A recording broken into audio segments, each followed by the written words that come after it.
Welcome to Easy Learning. Uh, Today I'll be teaching about entrepreneurship development subject, which is for BPA and BCom according to KOD syllabus. And we'll be dealing with module 1, that is Introduction of Entrepreneurship. This is a very general and basic module. These are the contents which I'll be covering up in these slides. Yeah, moving on with the meaning of entrepreneur. What comes to your mind when I say entrepreneur, when anybody listens to this word entrepreneur?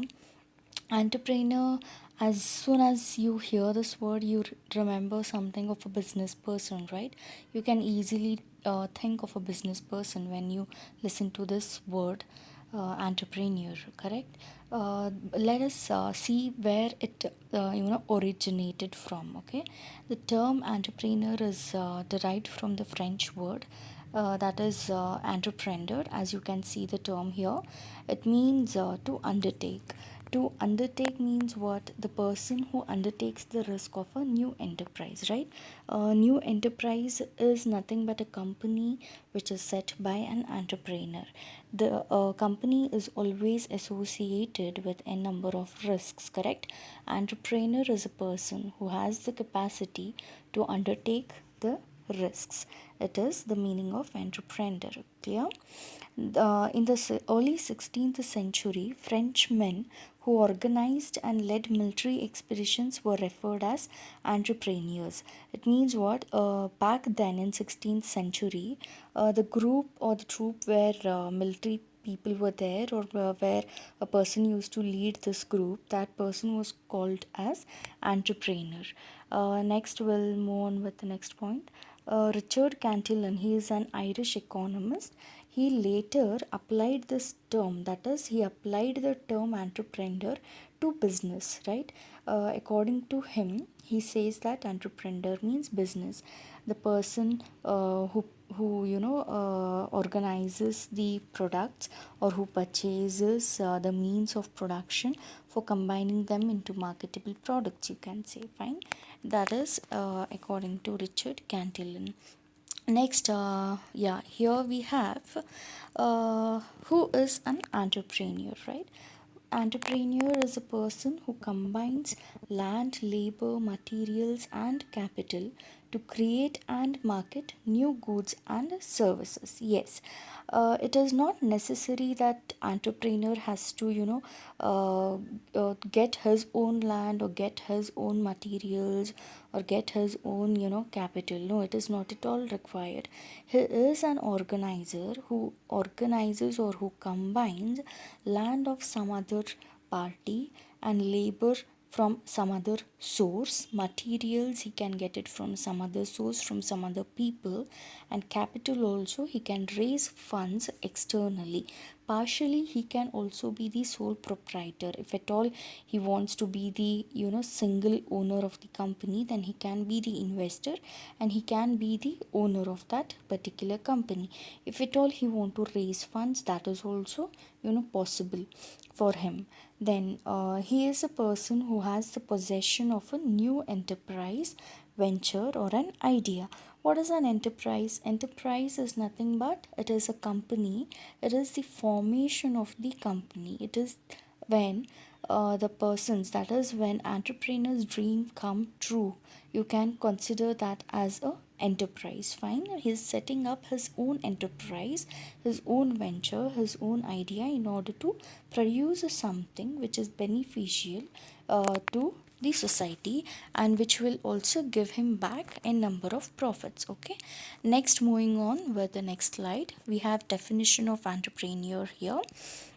According to Richard Cantillon, an entrepreneur is a person who buys factored services at certain prices with a view to selling its product at uncertain price. It means an entrepreneur, he buys the factor services, he buys the services, that is the raw materials, at certain prices, at different prices, and he converts the raw materials into finished products, correct?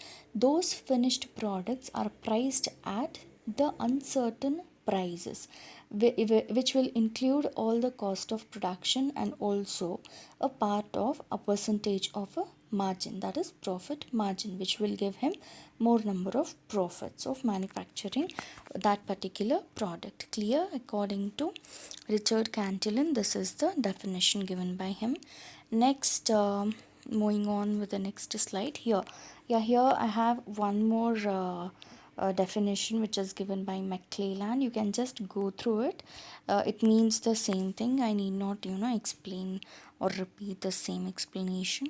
Okay, moving on. Next we have characteristics of an entrepreneur. First characteristic of an entrepreneur is risk bearing. Yeah, the entrepreneur should always have the capacity to face the risks or to bear the risks.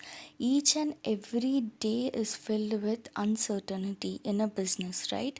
In such situation he shouldn't break down, or he shouldn't lose his hopes. He should always have strong mentality.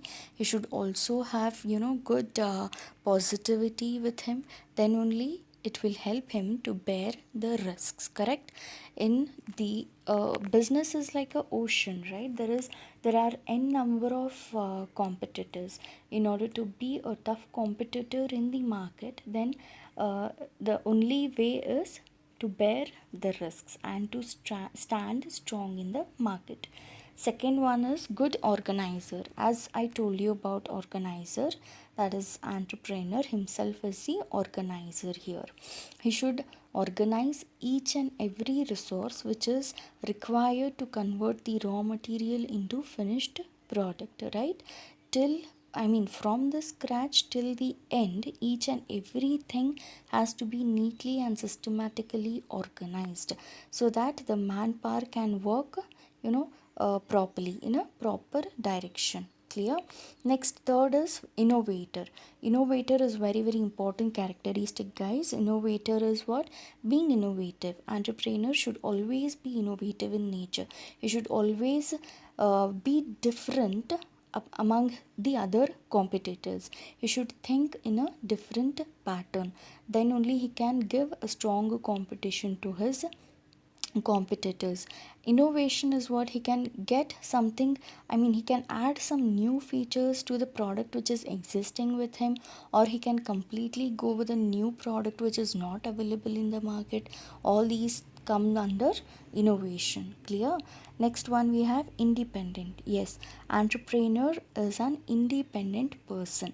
He is the boss of himself, right? He is not going to listen to anybody when it comes to his ownership.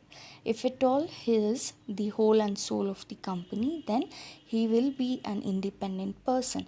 Wherever it is required, suggestions are acceptable by him, but it is not, there is no hard and fast rule that he has to be dependent on somebody's decisions. He is the owner. He should be taking the risk. He should be taking the share of the profit. He should be taking the share of the loss. So he is completely independent person. Next we have flexibility. Yes, entrepreneurs should always be flexible in nature. Why? Because there are n number of changes which happen in environment, in technology. He should adjust with the changing environment. He shouldn't resist towards the changes.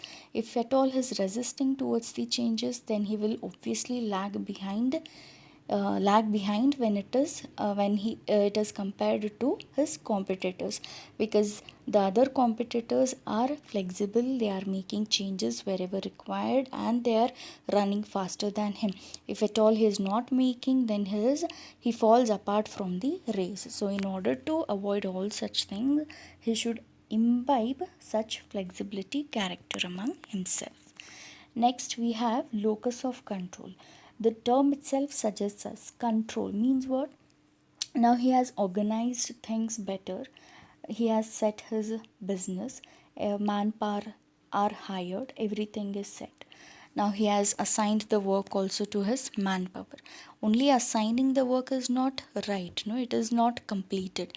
What is important here is supervision is very very important. Until and unless he supervises his subordinates, he will not have any kind of control system in his company. If at all he is a good supervisor, then obviously his controlling measures will be strong. Clear? Next we have seventh point, that is ability to mobilize resources. This is also very important point. Mobilizing resources means what? Say suppose is a small entrepreneur.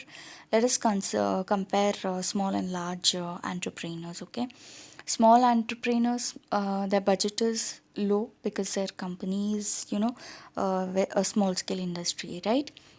When there is less budget, you cannot go for importing the resources. What you can do is you can make the best utilization of the available resources domestically, correct? Whereas large scale entrepreneur, it is vice versa. His budget is high, his funds are high, so he can obviously go for imports where his price also can be set higher. The products, I mean the price of the products also can be set higher, and his income will also be higher. But whereas a small scale industry, if at all it is utilizing some imported resources, it will obviously hamper its cost of production. Keeping all these things in mind, entrepreneur should have the capacity to mobilize resources from proper sources. Clear? Next, eighth point is self confidence. This is very very important. Without self confidence, anybody can't work properly and systematically, or nobody can reach their goals, right? Entrepreneur has set an objective, he has set his vision, mission of the company. In order to achieve those, he should have that confident. If at all he is positive in nature, if at all is confident in nature, then only he can be a good leader. A good leader should be a confident person. Then only the followers, the subordinates, will also follow in the same path. Clear? Next point is positive self concept. Yes, this is also very important. He should be positive in nature. Thinking negative always is not, it will not give him more rewards, right? He should always think positively, then only he can work for his, I mean for company's progression. Clear? Next one we have hope of success. Yes, say suppose today entrepreneur sets up a business, some xyz person sets up business today, fine. Tomorrow can he expect profit? No, right? Tomorrow can he expect success? No, right? There is a duration which is required. Like, I'll give you an example here. A small child, it grows like by phase, one phase to another phase slowly, right? Similarly, business also grows from one phase to another phase slowly. It takes some time, right? It may take few years in order to stand stable in the market. Till then, he should have that hope of success with him. Correct? I hope all these 10 points are clear. These are the characteristics of entrepreneur. Next we have functions of entrepreneur. Yeah, first function of entrepreneur here is planning. Plan is a very very important step of any business you do, right? Plan is what? It is just a blueprint of tomorrow. What you have to do tomorrow has to be planned today itself, correct? Planning gives you guidelines, it gives you framework, right? It gives framework for entrepreneur. According to the set plan, the work has to run. Understood? Next one, organization. This I think I have explained in the previous slides. Organizational means what? The entrepreneur should be a good organizer. The process of organizing things, process of organizing resources can be termed as organization here. Each and every resource which is required to convert raw material into finished product should be organized properly. He has to organize raw materials, he has to organize manpower, he has to organize what each and every machineries, equipment, tools, everything, every single unit has to be organized systematically. Clear? Next we have decision making. Yes, this is very very important function. of entrepreneur. Taking one wise decision can decide the future of the company. Say suppose if the decision of an entrepreneur is very wise, if it is correct at that particular moment, whenever it is required, or whenever such situation arise, in that situation, if a taken decision is good, then the company will grow or will succeed in a proper direction. If at all the decision taken is wrong, then what happens? Obviously the graph of the company will fall down. So one decision of an entrepreneur becomes very important here. So he should be a good decision maker. Next we have management. What is management, guys? Management is nothing but what? Getting things done by others, right? You should have the capacity to assign the work, to give proper work for proper person. Then he should also have good track record of their work. You should be a good supervisor of that work, right? You should hire right people for the right job. All this is what? Management. Next we have innovation. This also I have explained in previous slide. I'll just brief it up once again quickly. Innovation is what? Getting something new done for an existing product is innovation. Simple example I'll give you.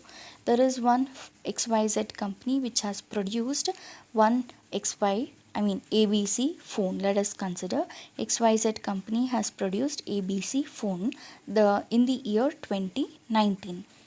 It had produced one phone. Adding up some new features to the same phone will bring innovation to that product. Clear? That is innovation. Next we have next point, sixth one, we have raising of funds. Yes, this is also very important, guys. As we told, it is not compulsory that the entrepreneur only has to put funds from his own pockets. No, it is not necessary. He can also be the part of the investment, or he can if at all he is not the part of the investment also, he should have the capacity to raise the funds from external sources. There are n number of external sources which are available, right? He can go for loans, he can go for shares, he can call for partnership, right? All these are ways of raising the funds. Without funds, company cannot run, right? If there are proper sufficient funds, then the workforce can be taken place in a smoother version. Next we have market research. Research is should and must for entrepreneur, correct? Research. What is research? Research is nothing but continuous study about particular things or particular concept or particular product, right? When you are an entrepreneur, you should always keep on researching on what new can be done, or what your competitor is coming up in future, what new or innovation can you imbibe to your existing products. All these are what? Research things. You should also keep on researching upon the market also, which product is high in demand, which product can you produce in your future. All these are market research. Next we have recruitment of manpower. This is human resource aspect. Human resource is the greatest asset of any industry, of any business you consider. Without human resource, nothing can be run, right? If you hire proper or eminent manpower, your 50% of burden is cut off, right? Because 50% of the work is taken care by the employees, right? They are there for you in order to achieve your goals, in order to achieve your objectives, that is entrepreneurs objectives. So hiring right person for the right job and in the right time and in the right place is very important. Next we have diversification of production. What do you mean by diversification of production? Diversification means, say suppose you have been producing one particular product since 5 years or 8 years. Consider how long can you produce one single product for. How long can you produce one single product? It is very difficult to sustain in the market, right? So it is very important to diversify the products. means under the same roof you can produce n number of goods. Clear? Expansion of enterprise is the last point. Expanding the business is very very necessary. Say suppose you are 10 years old company or an industry, you should plan for an expansion. Having some other unit in some other city or some other place is an idea of expansion, right? Say suppose you are having 100 people working for you, you can hire 50 more or 100 more extra people, which will add up, like which will come up to 200 or 150 people more. That is also expansion. Expansion will bring more profit towards the companies. Clear? I hope all these things are clear with you all.